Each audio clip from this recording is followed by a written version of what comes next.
안녕하십니까, 레필입니다. 11월 14일 두산 에너빌리티 보도록 하겠습니다. 증시 먼저 보겠습니다. 코스피 1.2% 상승했고요. 코스닥은 2.5% 상승했습니다. 오늘 양증시 반등을 하면서 마무리되었고요. 코스피는 2433포인트 좀 반등을 했고, 코스닥은 790포인트로 800포인트 근처로 반등을 했습니다. 뭐 사실 지금까지 떨어진 것에 대비해서는 크게 많이 오르지 못했다라고 볼 수 있겠는데요. 일단은 간만에 반등을 좀 해주었습니다.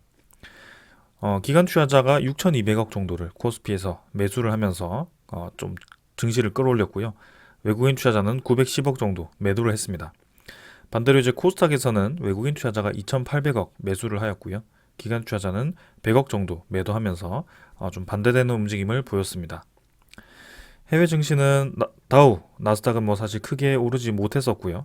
니케이도 보합 수준, 상하이 종합도 보합 수준이었습니다. 오늘은 우리나라 증시가 그동안 또 혼자 동떨어진 모습이었는데요. 또 이렇게 반등을 해주면서 다시 한번 기술적인 그런 반등세를 보여주었습니다. 하지만 뭐 여기서 이대로 올라간다라고 보기도 어렵고요. 아직까지 계속 말씀드리고 있는 그런 불확실성에 대한 이 해소가 되어야 됩니다. 그래서 시간은 일단 지나가고 있고, 거기에 대해서 시기가 시기인 만큼 우리가 섣불리 판단하기는 어렵다라는 말씀을 드렸고요. 가장 중요한 인플레이션과 금리에 대한 방향이 어떻게 될지가 일단은 시장에서 계속 기다리고 있습니다. 그래서 인플레이션은 대표적인 지표가 CPI 지표고요. 미국의 CPI 지표가 곧 또 발표가 될 겁니다. 그러나 이번에는 떨어졌을 가능성이 높아 보이고요. 원자재 가격을 제가 매일 분석을 드리고 있는데, 일단은 분석이라기보다는 뭐 리뷰죠. 근데 계속 가격이 올라가지 않고 오히려 좀 많이 떨어졌고요. 특히 국제 유가가 좀 많이 떨어진 상황이기 때문에 이번 CPI 지표는 시장의 예상보다 좋게 나올 가능성이 높아 보입니다. 그러면 자연스럽게 인플레이션 지표가 좀 낮게 나올 건데요. 그래도 이제 금리는 내리지 않을 것이다. 왜냐하면 2%대로 인플레이션 이 지표가, 그죠? 물가 지표가 좀 떨어져야 되기 때문에 그 시기까지는 어제 말씀드린 대로 모건 스탠리는 6월, 그 다음에 골드만삭스는 4분기 정도로 예상을 하고 있습니다. 그러나 이전처럼 금리를 확 떨어뜨리면서 증시가 불꽃처럼 올라가기보다는 이제는 계단식으로 서서히 오랫동안 금리를 떨어뜨릴 것이기 때문에 우리가 경험했던 이런 아주 큰 반등세는 보기 어렵지 않을까 싶습니다. 그래서 그런 금리, 초저금리 이전에 이런 대세, 그죠? 경기 활성화가 되었던 그 시기에 코스피가 어느 정도 좀 올라갔던 적이 있는데요. 그런 수준으로 좀 예상을 해볼 수 있을 것 같습니다. 그래서 사실 이 전고점 3,300포인트를 탈환하기가 단기간에는 굉장히 쉽지 않고, 장기간으로 보더라도 좀 많은 시간이 필요해 보인다라고 좀 생각을 합니다. 자, 그래서 코스피 일단은 이렇게 좀 진행이 되고 있다. 그래서 주요 이벤트가 중요하다라고 말씀드리겠습니다. 기관 투자자 6천억 정도 매수했지만 뭐 금융 투자 위주로 또 이렇게 매수가 집중되었습니다. 사실 금융 투자 위주로 지금까지 좀 많은 매수가 진행이 되고 있고요. 코스피 사실 금융 투자가 또 금방 이탈할 수도 있기 때문에 저는 금융 투자에 대한 매수를 별로 좋아하지는 않습니다. 그래서 좀 장기적으로 바라보고 들어오기보다는 증시에 대한 단기 반등을 노리고 좀 들어오는 수급이 강하기 때문에 일단은 천천히 좀 보도록 하겠습니다. 외국인 투자자는 연일 매수를 이어가다가 또 이제 하루 정도 900억 정도 이탈을 했는데요. 사실 많은 물량 이탈하지 않았기 때문에 크게 걱정하지 않습니다. 코스닥도 2.5% 반등을 했습니다. 뭐 최근에는 아주 많이 올렸다가 아주 많이 떨어뜨렸다가 다시 올리고 있습니다. 그만큼 지금 정신없이 흔들어 버리고 있는데요. 이 흔들림이 계속 이제 이어질지 혹은 이제 좀 안정적으로 자리를 잡을지는 더 봐야 될 것 같습니다. 자, 그러나 경기 침체라는 단어를 계속 말씀드리고 있는데요. 코스닥은 기술주 위주로의 종목입니다. 그렇기 때문에 경기 침체는 굉장히 치명적이고요. 거기에 대해서 금리 인하를 통해서 시장이 유동성 공급을 해줘야 되는데 그 시기가 아직까지 멀었다. 그래서 혹시나 드라마틱한 이런 상승을 다시 한번 기대를 하고 있다면 좀 더 많은 시간이 필요해 보인다라고 말씀을 드리고 싶습니다. 그래서 2차 전지 붐으로 좀 이렇게 또 많은 상승을 했지만 사실 이미 시장은 경기 침체에 반응을 하고 있고요. 신규 투자가 철회가 되는 그런 시기이기 때문에 단기간에 이렇게 반등을 하더라도 이전에 우리가 보던 그 고점 가격까지 올라가기는 상당히 힘들다라고 말씀을 드리겠습니다. 기관 투자자도 지금 연일 좀 빠져나오고 있고요. 코스닥에서는 외국인 투자자는 이렇게 하루 매수를 했지만 일단은 뭐 단기간에 또 MSCI 관련해서 유입이 된 것인지는 좀 더 11월 말까지 지켜봐야 될 것 같습니다. 그래서 우리나라 증시가 계속해서 요동을 치고 있는데 그나마 좀 금리 인하가 아니더라도 좀 뭐 그런 전쟁에 대한 마침표를 찍는다든지 혹은 미국과 중국의 그런 합의가 나온다든지 좀 그런 중간중간에 좀 불확실성을 하나둘씩 걷어낼 수 있는 소식들이 좀 나와줬으면 하는 바람입니다. 자, 그때까지는 천천히 좀 접근을 해보겠습니다. 계속. 환율은 또 올랐습니다. 3.5원 정도 올라서 5원 정도네요. 그래서 1328원으로 마무리되었고요. 계속 반등을 하고 있습니다. 네, 그래서 급락을 했던 부분에 대해서 굉장히 빠르게 지금 회복을 하고 있고요. 단 5일 만에 지금 큰 음봉 하나를 다 회복을 시켰습니다. 그래서 또 한 10원 정도 오르면 우리가 그어놨던 그 고점까지 환율이 또 올라갈 수 있고요. 이 밴드 자체가 참 무색할 만큼 위아래로 아주 크게 흔들리고 있습니다. 자, 그래서 뭐 환율이 이렇게 크게 흔들리는 이유가 불확실성이 그만큼 강하기 때문이다라고 말씀을 드릴 수 있고요. 그만큼 지금 좀 이전에 보기 힘든 그런 시장이 계속 만들어지고 있다. 그래서 이렇게 오랫동안 환율이 고점 부근을 횡보했던 구간이 사실 뭐 이런 수준인데요.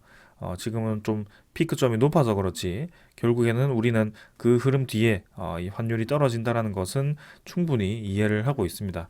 그래서 언제가 될지는 모르겠지만 환율은 분명히 1200원 아래로 떨어질 가능성이 굉장히 높습니다. 네, 그래서 장기간으로 보았을 때는 우리가 바라보는 방향이 맞을 건데 그 시기까지 이런 어떤 변수가 또 등장할지는 일단은 미지수입니다. 자, 그래서 이런 시장에 대한 흐름을 이해를 하고 이런 시장에 대한 반응을 좀 보면 여러분들도 충분히 어떤 상황인지 이해를 할 수 있을 거고요. 그런 조금 조금의 변화에 대해서 좀 무뎌지게 될 겁니다. 지수 선물은 네, 미국 증시 보합 수준이고 유럽 증시도 마찬가지 뭐 거의 보합 수준이라고 보입니다. 그래서 양쪽 다 선물 지표는 크게 반응은 없는 상황이고요. 원자재 가격은 국제유가 WTI유는 78달러 어제와 거의 유사하고 천연가스도 3.2달러 수준 뭐 조금 올랐지만 뭐 어제와 유사하다라고 보여집니다. 그래서 원자재 가격이 대부분 지금 이제 이전처럼 막 급등을 하지 않고 좀 어느 정도 빠지고 있는 상황이고요. 아무래도 경기 침체, 경기 둔화에 대한 그런 반응을 하고 있는 것 같습니다. 그래서 이렇게 되면 당연히 FOMC 미국의 파월 의장이 바라던 대로 지금 경기가 흘러가고 있는 상황이고요. 경기 침체 속도가 너무 빠르지 않으면서도 네, 이렇게 물가를 둔화시킬 수 있는 그런 약한 경기 침체가 오는 것이 최종의 목표가 아닐까 싶습니다. 그래서 지금은 딱 그런 단계로 지금 접어들었는데 과연 이 시기에 이제 높은 금리를 버텨낼 수 있을지 이 경제가 한순간에 또 와르르 도미노처럼 무너지면서 제2 그런 제3의 그런 리만 브라더스 사태가 또 일어날 수 있을지 그런 것들을 좀 면밀히 살펴봐야 될 것 같습니다. 분명히 이제 미국의 계속된 국채 발행과 그다음에 일본이라든지 중국의 그런 계속된 국채 발행은 상당히 부담스러운 것도 사실입니다. 네, 그래서 일단은 국채에 대한 발행수를 좀 줄인다라고 해서 국채 금리가 5%대 근처에서 지금 떨어진 상황인데 그럼에도 불구하고 그 4.6% 수준에서 추가로 더 떨어지지는 않고 있습니다. 그래서 한 요 정도 4.6% 유지를 하는 선에서 지켜주고 있고요. 5년 전체로 봤을 때는 아직도 높은 수준의 위치를 하고 있다. 그래서 전반적인 이 경기 지표를 보면 아직까지도 증시에는 그리 유리한 지표는 아니다. 왜냐하면 내가 채권을 가지고 있으면 4.6%에 대한 이자율이 발생을 하는데요. 사실 웬만한 이 배당 종목도 4.6%에 대한 이자를 줄 수 있는 종목이 별로 없습니다. 배당 줄 수 있는 종목이요. 그래서 그만큼 주식에 대한 배당 수익률이 메리트가 지금 떨어지는 상황이다라고 볼 수도 있고요. 네. 그렇기 때문에 주식시장으로부터 지금 많은 자금이 좀 빠져나가 있는 그런 상황입니다. 이런 시스템을 좀 이해를 하시고 보시면 될 것 같고요. 국채금리가 더 떨어져서 이제 시장금리가 떨어지면 이제 기준금리도 더 이상 올릴 이유가 없죠. 그래서 그런 방향으로 좀 갔으면 하는 바람입니다. 자, 시간이 해결해 주겠지만 조금 더 시간은 필요하다라는 점을 말씀드리면서 오늘 이 정도로 증시 리뷰 마치겠습니다. 자, 종목으로 넘어가겠습니다. 두산에너빌리티 보겠습니다. 490원 상승해서 3.5% 상승했고요. 14,210원으로 마무리되었습니다. 자, 시간의 거래는 뭐 거의 없었고요. 네, 평소처럼 합쳐봤자 지금은 오늘도 만주도 되지 않는 수준이고요. 14,220원 수준에서 거의 동일하게 진행이 되었습니다. 코스피는 한 1% 가까이 1% 이상 올랐고요. 거기에 맞춰서 두산에너빌리티도 좀 같이 움직이는 모습이었습니다. 그래서 증시가 올라가면 올라가고 증시가 떨어지면 내려가는 뭐 그런 상황이 계속 이어지고 있습니다. 자, 뭐 공교롭게도 이렇게 쌍바닥 형태를 또 그리면서 반등에 성공을 했고요. 코스피와 굉장히 유사한 흐름을 그리고 있기 때문에 지금 뭐 두산에너빌리티만의 소스로 오르고 내리고는 아니다. 전체적으로 그냥 전반적인 움직임이 이렇기 때문에 그냥 증시의 흐름에 따라 같이 가고 있다. 이렇게 좀 보시는 게 맞을 것 같습니다. 자, 다행인 것은 21선이 점점 이제 하락세를 멈추고 있고요. 점점 이제 이런 이평선들의 갭이 메워지고 있습니다. 그래서 베스트는 뭐 기술적으로는 쌍바닥 찍고 이렇게 올라가는 게 베스트인데 이 얇은 음구름을 뚫고 나가는 게 베스트인데요. 지금은 뭐 이런 차트 분석, 뭐 기술적인 분석이 크게 소용이 없죠. 그래서 전체적인 시장이 하락세를 멈춰야 되고 거기에 대한 좀 반등세를 맞이를 해야 되는데 지금은 그렇지 못하고 있기 때문에 사실 오늘 이 상승세도 증시가 떨어지면 결국엔 다시 떨어질 수 있는 상승분입니다. 그래서 우리가 굳이 여기에 대해서 뭐 기뻐하거나 기대할 필요는 없다. 지금은 전체적인 흐름을 계속 살펴보면서 천천히 기다려보자라고 말씀을 드리겠습니다. 일별 거래량도 뭐 180만 주로 사실 뭐 크게 없었습니다. 그래서 어떤 날은 뭐 160만 주, 170만 주인데도 야금야금 내리다가 적은 거래량으로도 이렇게 또 3.5% 정도 올릴 수 있는 그런 수급이라는 점. 그래서 꼭 거래량이 터져야만 주가가 올라가는 것은 아니다라는 점이고요. 지금은 매수 세력이 매수만 해주면 두산에너빌리티는 올라갈 수 있습니다. 주식수가 아무리 많다고 하더라도 시장에 유통되는 지금 주식수가 적기 때문에 전체적으로는 거래량이 지금 1%도 채 되지 않습니다. 6억 4천만 주 중에 1%면 640만 주인데요. 지금 이 탭에 보면 500만 주 채 넘지 못하는 거래량이 대부분입니다. 단 하루, 그죠? 11월 6일 제외하고는 다 500만 주 밑으로 지금 거래가 되고 있습니다. 그만큼 주요 수급들이 지금 크게 거래를 하지 않는다라는 것이고요. 지금 가격대에서 굳이 거래를 할 이유가 없다라는 뜻이겠죠. 그래서 이런 흐름을 깨기 위해서는 주가가 좀 강하게 올라가거나 강하게 떨어지거나 하면서 거래량이 실릴 수 있는 그런 환경이 만들어져야 되는 것이고요. 일단은 지금 현재로서는 굳이 지금 움직이지 않고 있다라는 게 오히려 보여집니다. 그래서 오늘도 보시면 적은 거래량으로도 한 4% 가까이 올렸기 때문에 올릴 수 있으면 증시가 올라가면 충분히 매수 수급이 공격적으로 붙지 않더라도 야금야금 올라갈 수 있다라는 점을 볼 수가 있었습니다. 그래서 이전에도 이런 상승세를 보면 사실 굳이 거래량이 크게 실리지 않더라도 올라갔었습니다. 이렇게 피크 거래량이 하나씩 터지긴 했지만 결국에는 적은 거래량으로도 주가는 빠르게 반등을 했었기 때문에 그런 증시에 대한 상황이 개선이 되면 두산에너빌리티도 하락분을 빠르게 메워갈 겁니다. 그때까지 시간이 좀 필요할 수 있을 것 같고요. 일단 우리는 천천히 접근을 하는 게 좋을 것 같습니다. 자, 연말까지는 좀 이런 월봉을 좀 회복해서 어느 정도 반등을 시켰으면 하는데요. 사실 뭐 이 시장 상황이 저의 이 마음대로 되지는 않고 있습니다. 그래서 전반적인 그런 흐름 계속 짚어가면서 좀 기다려 보도록 하겠습니다. 투자 수급을 빠르게 가면 기관 투자자가 32만 주 매수, 외국인 투자자가 28만 주 매수했습니다. 오늘 양매수가 진행이 되었고요. 기관 투자자 중에는 금융 투자가 17만 주 매수했고요. 연기금 투자자가 16만 5천 주 매수했습니다. 사실 뭐 어제까지만 해도 계속 이제 이탈을 하던 연기금 투자자가 또 하루 만에 이렇게 갑자기 포지션을 바꿔서 16만 주 가까이를 매수를 했고요. 어제 매도했던 부분을 메워주었습니다. 그래서 어제도 제가 연기금 투자자에 대한 전체 누적 집계를 말씀드렸고, 올해 23년 전체로 했을 때는 아직까지도 누적 매수가 1100만 주에 달할 정도로 많은 매수를 진행했다라는 점을 예를 드렸습니다. 그래서 그동안 우리가 뭐 최근에 주가가 내릴 때 내리니 이렇게 연기금 투자자가 매도를 했지만 사실 그 이전에 상당히 오랜 기간 매수를 해왔고요.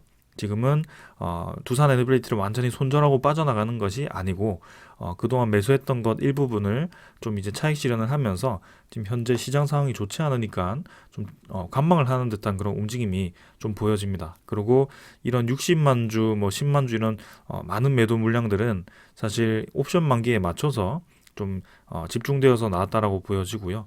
지금은 앞으로 연기금 투자자가 또 어떤 포지션을 잡을지는 확실하게 말씀드릴 수는 없지만, 네, 전반적으로는 아직까지는 많은 매수세를 유지를 하고 있다. 그리고 공격적인 매도세는 좀 이제 끝나지 않을까 그런 생각도 해봅니다. 자, 나머지 뭐 투신, 보험은 다시 한번 좀 연일 매도를 이어가는데 사실 뭐 눈에 띌 만큼 많은 매도를 하지는 않고요. 금융투자 17만 주 매수했지만, 네, 코스피 전체 금융투자 많은 매수했고요. 그리고 이 금융투자는 언제든지 빠져나갈 수 있는 차익 실현 물량이 나올 수 있는 수급이기 때문에 크게 보지 않고 있습니다. 자, 최근에 이제 외국인 투자자가 11월 6일부터 해서 꾸준히 좀 매수를 해주고 있는 모습입니다. 네, 그래서 국매도를 본격적으로 상환하고 있지는 않지만 매수 물량을 계속 꾸준히 이어간다라는 점에서 좀 눈여겨보고 있고요. 네, 이 공매도 잔고가 언제 좀 폭발적으로 상환되면서 특히 우리가 주목하고 있는 모간서울이 매수를 할지 좀 그런 것들을 지켜보고 있습니다. 공매도 잔고는 오늘자로는 1275만 주, 전날보다 한 10만 주 정도 줄었습니다. 그래서 많은 물량은 아니지만 조금씩 또 이제 11월 7일부터는 공매도 잔고를 줄이기 시작합니다. 11월 13일 일 공매도 거래가 10만 주 정도, 오늘도 9만 주 정도 해서 시장 조성자 공매도가 들어온 것 같고요. 거래량이 최근에 워낙 적다 보니까 저런 시장 조성자의 공매도가 가능한 것 같습니다. 그래서 전체 거래량 대비 오늘도 한 5%, 6% 가까이의 그런 공매도가 있었던 것 같고요. 어제와 거의 유사한 수준의 공매도가 이루어졌다. 네, 그러나 오늘 시장 조성자의 공매도가 있었음에도 불구하고 오히려 주가는 반등을 했다. 뭐 이렇게 좀 보여집니다. 자, 그래서 전체적인 공매도 흐름이 어떻게 진행될지, 남은 1200만 주를 어떻게 또 상환해 갈지, 왜냐하면 이때까지 그런 사이클을 가지고 공매도를 늘렸다, 상환했다가 왔다 갔다 하면서 좀 이렇게 이어졌기 때문에 이번에도 틀림없이 모간소울이 공매도 상환을 진행할 가능성이 있는데요. 네, 그런 것들을 좀 주시를 해보겠습니다. 자, 어제자는 NH투자증권, 모간서울 이쪽으로 이제 매도가 좀 나왔고요. 유진증권, 한양증권, BNK증권은 주로 연기금 투자자가 쏟아내는 그런 창구죠. 그래서 이쪽은 뭐 그렇다 치고 신한증권에서 최근에 계속 매수가 들어와 줍니다. 그래서 오늘도 신한증권에서 매수가 좀 들어오면서 외국인 이 매도세가 대부분 신한증권으로 지금 매수로 진행이 되지 않았을까라는 생각이고요. 최근 10일 동안에 이 집계를 해보더라도 신한증권의 매수 창구가 1위를 차지할 만큼 계속해서 신한증권으로 지금 외국인 투자자의 매수세가 들어와주고 있습니다. 공매도 잔고가 지금 모간서울로부터 뭐 크게 줄어들진 않지만 신한증권도 사실 모간서울과 관계 있는 증권 창구이기 때문에 저쪽으로 지금 상환 물량이 조금씩 티 안 나게 들어오는지 그런 것들도 한번 살펴보겠습니다. 공매도 비율은 5% 정도 전날과 유사했고요. 대차 잔고는 오늘도 좀 줄었습니다. 70만 주 가까이 줄어서 체결은 한 10만 주였고요. 그럼 합계 이제 60만 주 정도가 대차 잔고가 줄었습니다. 그래서 한 60만 주 정도 줄어가지고 2,820만 주 대차 잔고 형성이 되었고요. 여전히 뭐 2,800만 주 수준에서 거의 동일하다라고 보여지지만 최근에 이제 3,100만 주까지 올랐다가 좀 이렇게 빠르게 한 300만 주 가까이 상환이 되면서 공매도 잔고와 대차 잔고가 서서히 다시 줄어들고 있는 분위기입니다. 그래서 이 분위기가 11월 30일 그 MSCI 리밸런싱까지 계속 이어질 수 있을지 그런 것들 살펴보겠습니다. 추정 물량은 외국인 투자자 27만 주에서 37만 주로 한 10만 주 정도 늘었습니다. 최근에 연속 매수가 들어와 주면서 12.97%까지 외국인 보율이 증가했고요. 13% 가까이 지금 외국인 보율이 올라왔습니다. 그래서 13.8%에서 12.4%까지 떨어졌다가 지금 이제 13%대를 지금 회복을 했고요. 꽤나 많은 물량이 지금 야금야금 회수가 되었습니다. 그래서 다시 13%대로 진입이 될 수 있을 것 같은데, 이렇게 외국인 투자자의 물량이 회복이 되면서 오히려 지금은 공매도 잔고가 그만큼 많이 회복이 줄지 않았기 때문에 조금은 의아합니다.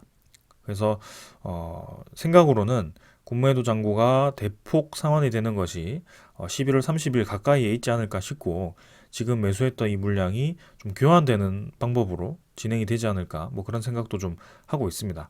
그래서 여하튼 지금 외국인 전체가 좀 이제 서서히 물량을 확보를 하고 있는 것은 사실이기 때문에 조금 더 이 분위기를 살펴보겠습니다. 자, 그래서 기술적인 부분은 이 정도로 좀 다 말씀을 드렸고요. 공매도에 대한 상환도 중요하지만 전체적인 시장 분위기가 우선적으로 지금 검토가 되어야 된다라고 말씀을 드리겠습니다. 자, 그 다음은 오늘 전해드릴 소식 가져왔습니다. 자, 폴란드의 야권 연합이죠. 폴란드가 지금 정부 교체가 되어가지고 야권 쪽에서 지금 새로운 정부를 수립을 준비를 하고 있습니다.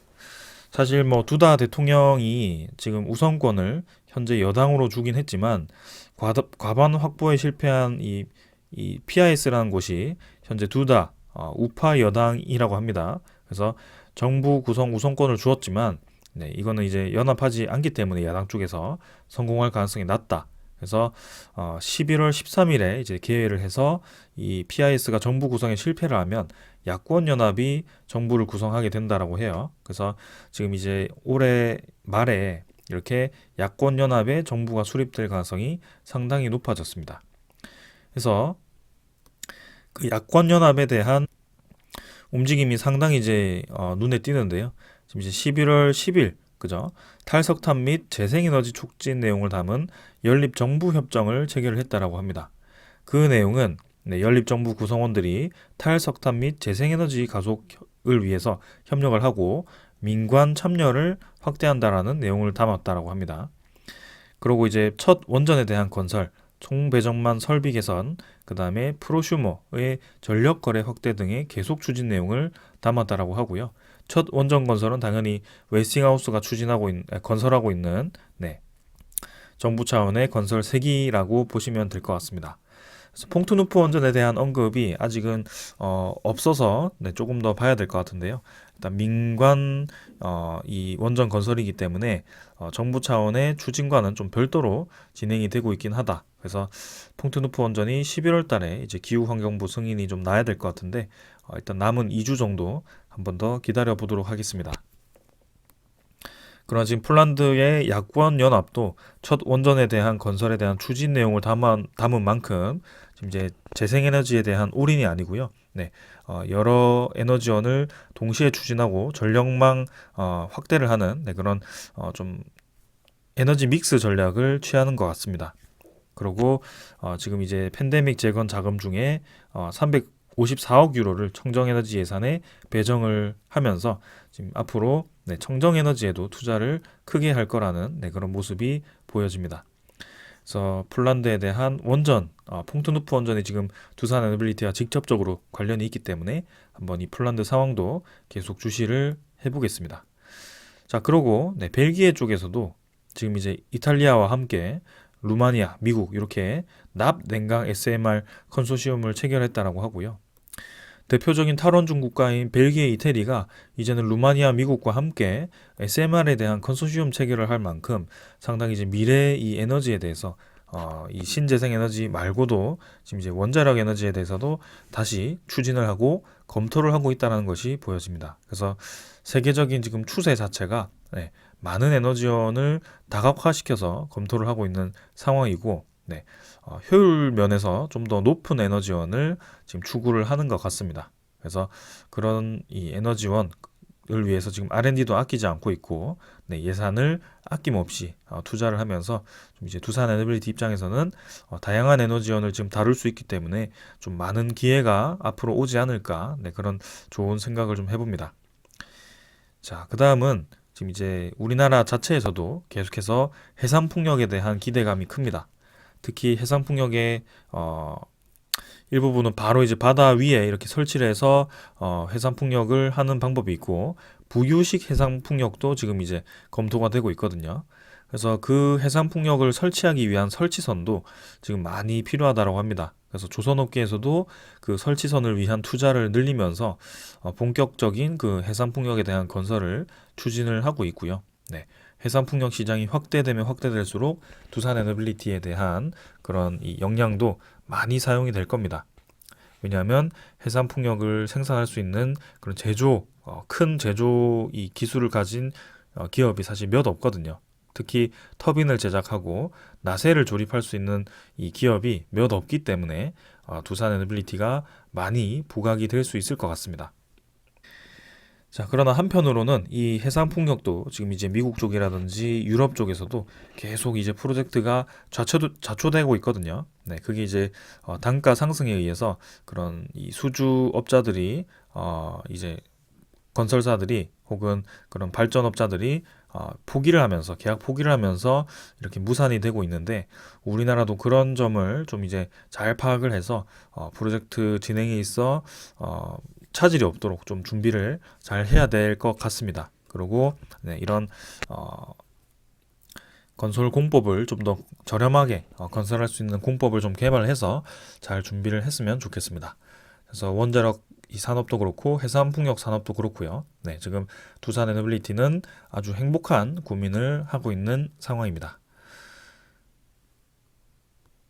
자, 그 다음에 이제 뉴스케일 파워는 지금 최근에 이제 아이다호주에 있는 프로젝트를 지금 계약 포기를 하면서 무산을 하면서 좀 많은 이 불안감에 대한 시선을 받았습니다. 불안한 시선, 그죠? 근데 이제 폴란드 기업과 계약 유지를 하면서 지금 이제 미국 최초의 SMR은 무산이 되었지만 루마니아 SMR도 지금 잘 진행되고 있고, 폴란드 기업과도 계약 유지를 하면서 그런 미래에 대한 준비가 아직 진행이 되고 있다는 것을 얘기를 하는 듯합니다. 사실 미국 최초로 설계 인증을 받은 NRC에서 설계 인증을 받은 기업이기 때문에 사실 이 영향을 무시하지 못하거든요. 아직까지 여러분들 많은 기업들이 SMR을 추진하고 있지만 미국의 NRC에 설계 인증을 정식으로 받은 기업이 없습니다. 뉴스케일 파워밖에. 그래서 그렇기 때문에 가장 빠르게 상용할 수 있는 그런 뉴스케일 파워인데요. 좀 발전 단가 상승에 대해서 좀 아쉽게 이 인플레이션에 대한 영향을 받아서 좀 아쉽게 되었습니다. 경기 침체라는 것이 좀 그런 상황이고요. 지금은 뭐 사실 뉴스케일 파워가 이렇게 프로젝트가 무산되는 게 아니고 지금 뭐 전반적으로 산업이 새로운 투자를 좀 줄이고 있는 상황이거든요. 특히 뭐 최근에 2차 전지가 핫했던 그런 부분에 대해서도 LG 에너지 솔루션이라든지 그런 포드와 함께 합작 그 공장 건설을 하기로 했던 것도 지금 무산이 되어버리고요. 좀 그런 상황입니다. 그래서 우리가 뉴스케일 파워 하나만 보고 이렇게 SMR이 마치 좋지 않은 것처럼 표현하기보다는 뉴스케일 파워가 처한 그런 상황 그 이전에 이미 전체적인 시장 자체가 경기 침체라는 신호하에 좀 이제 둔화되고 있다. 새로운 투자가 좀 빠지고 있다. 이렇게 보시면 되겠습니다. 특히 미국의 국채 발행을 줄이게 된다는 것은 새로운 그런 에너지원이라든지 새로운 분야에 대한 투자가 줄어든다는 뜻인데요. 그런 부분에 대해서는 조금은 우리가 템포를 길게 가져가야 될 필요가 있겠다. 여전히 SMR은 대형 원자는 다음으로 주목받고 있는 기술이고, 그 SMR도 이제 초소형 SMR까지 그죠?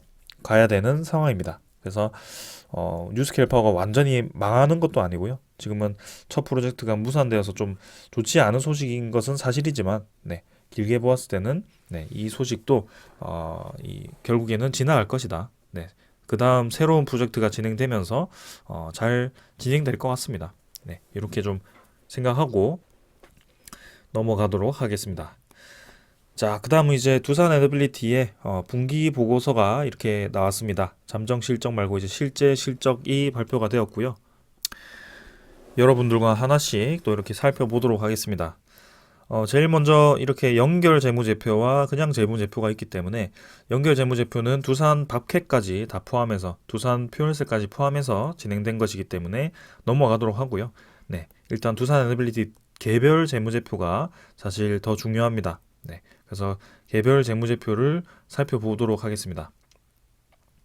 자, 내용을 보면 유동 자산이 네, 4조죠. 4조 가까이로 집계가 되었고요. 작년 말 대비해서는 네, 유동 자산이 확실히 좀 늘었습니다. 그리고 이제 부채를 보면 유동 부채가 있습니다. 유동 부채도 지금 이제 작년 말 5조 수준에서 5조 8천억 가까이 오히려 늘었죠. 그래서 유동 자산도 늘고 유동 부채도 늘은 그런 상황입니다. 그래서 유동 비율을 계산했을 때 유동 자산 나누기 유동 부채 곱하기 100이거든요. 그래서 대충 한 70% 정도가 나옵니다. 그래서 사실 뭐 가장 안정적인 느낌은 100% 이상이 좀 되면 좋겠지만 중공업 특성도 있고 네, 조금 두산 에너빌리티가 아직까지도 재무가 개선되는 과정이기 때문에 유동 비율은 뭐 70% 수준이면 크게 나쁘지 않다라고 좀 생각을 합니다. 그래서 일단은 네, 그러면 유동 부채가 왜 이렇게 갑자기 또 많이 늘었느냐 볼 수가 있겠는데 특정 항목이 좀 많이 늘어난 것을 볼 수가 있습니다. 그 항목이 미지급금이고요. 그 다음에 미지급금 말고도 초과 청구공사 요게 이제 상당히 좀 많이 늘었습니다. 미지급금은 한 500억 정도이기 때문에 넘어가도록 하고 초과 청구공사가 좀 이렇게 2조 1000억 가까이로 작년 대비해서 한 7천억 가까이가 좀 늘었는데요. 이 초과 청구공사라는 것은 이 프로젝트 진행에 있어서 원래 우리가 계획했던 그런 이 달성률이 있습니다. 근데 그 달성률 대비해서 좀 이제 지연이 되어가지고 공사가 지연이 되어서 이 프로젝트 이 회수 비용이 좀 이제 떨어졌을 때 그것을 이제 초과 청구 공사로 잡게 되거든요. 그래서 한마디로 지금 두산 에너빌리티에 대한 프로젝트가 일부분 지금 지연된 프로젝트가 있다라고 보시면 될 것 같습니다. 그게 뭐 원자재에 대한 수급이 뭐 꼬였다라든지 네, 그런 부분이 좀 있을 것 같은데 일단은 네, 이 초과 청구 공사에 대해서는 프로젝트가 뭐 앞으로 잘 진행이 된다면 크게 뭐 문제 없이 네, 다시 공사 금액은 낮아질 것 같습니다. 그래서 유동 부채 중에서도 이렇게 초과 청구 공사가 좀 대부분 많은 이 것을 차지하기 때문에 크게 무리 없이 좀 보고 있다라고 말씀드리겠습니다. 눈에 띄는 것은 단기 차입금이 작년 대비해서 더 줄어가지고 지금 이제 1조 안쪽으로 들어왔습니다. 뭐 거의 1조이긴 하지만 단기 차입금이 확실히 좀 많이 줄었다는 게 보이죠. 그래서 9,900억 정도로 네, 확실히 이제 두산 에너빌리티 자체로 좀 여유가 생겼다라는 것도 좀 느껴집니다. 그리고 자본금은 거의 유사한데 일단은 이익잉여금이 좀 쌓이고 있고요. 네, 전체적으로는 뭐 크게 나빠 보이지는 않습니다. 그래서 최근에 뭐 인플레이션, 그 다음에 경기 침체, 그리고 원가 상승 이런 이유 때문에 좀 이제 많은 기업들이 힘들어하고 있는 상황인데 뭐 두산 에너빌리티는 이 정도면 선방을 했다라고 볼 수 있겠습니다. 자, 그리고 요약 재무제표는 네, 연결이거든요. 그래서 간단하게 전체 두산 밥캐까지 다 포함해서 한번 보도록 하겠습니다. 당연히 뭐 두산 밥캐까지 포함하면 유동 자산은 늘어날 수밖에 없고요. 상당히 두산 밥캐이 좋거든요. 그리고 유동 부채도 뭐 조금 늘었지만 지금 유동 비율 자체가 100% 이상입니다. 그래서 연결 기준으로는 상당히 재무가 괜찮다. 현금적인 여유가 있다. 이렇게 보시면 될 것 같고요. 그리고 이제 뭐 영업이익이라든지 매출액 이런 것들은 다 확인을 했기 때문에 뭐 거의 비슷하게 나왔습니다. 그래서 크게 뭐 보지는 않겠습니다. 한 3분기까지 12조 매출액 나왔고요. 영업이익은 1조 1000억, 그다음에 당기순이익은 5천억, 5,500억 정도. 네, 그래서 작년보다 뭐 훨씬 잘 나왔습니다. 그래서 당연히 59기에도 이 순이익이 좀 높게 나왔지만 이번 4분기까지 하면 네, 순이익은 거의 뭐 한 8천억 가까이, 9천억 가까이 나올 것 같고요. 영업이익도 1조 한 5천억 가까이 나오지 않을까 싶습니다. 그 다음에 뭐 별도로 보더라도 네, 일단 매출액이 4조 5천억으로 확실히 이제 60기 전체 대비해서는 외형으로 이 매출액은 늘어날 것 같습니다. 영업이익도 2,500억 정도로 잡혀 있고요. 네, 또 영업이익이 상당히 높죠. 네, 그래서 순이익이 좀 이번에 깎이면서 좀 떨어지긴 했지만 사실 전에 이 상당한 이 순이익을 이 손실을 보면 지금은 두산에너빌리티 개별 순이익도 네, 이렇게 발생할 만큼 상당히 지금 재무가 많이 개선되어 있는 상태다. 이렇게 볼 수가 있겠습니다. 자, 그래서 이제는 네, 그런 원가가 좀 낮아지고 그리고 경기 침체에 대한 이 신호가 좀 이제 다시 사그라들면서 좀 이제 이익률이 더 개선되었으면 하는 바람인데요. 사실 뭐 여러분들도 잘 아시다시피 최근에 뭐 건설사들이 좀 많이 망하고 있고 그런 건설업계에 대한 분위기가 좋지 않다 보니까 뭐 두산밥켓 주가도 많이 떨어졌고 두산에너빌리티도 네, 그런 영향으로 좀 뭐 이 압박을 좀 받고 있긴 합니다. 그런 와중에 이렇게 실적을 잘 뽑았으니 저는 괜찮다라고 생각을 하고요. 네. 앞으로 이제 이 수주가 얼마나 많이 되고 네, 그거를 이제 매출을 얼마나 잘 뽑고 원가 이 익률을 얼마나 개선할지 한번 지켜봐야 될 것 같습니다. 자, 그래서 당해년도 체결된 주요 신규 수주 상황을 보면 뭐 이전까지 이 신한울 3, 4호기까지 다 확인했던 거고요. 네.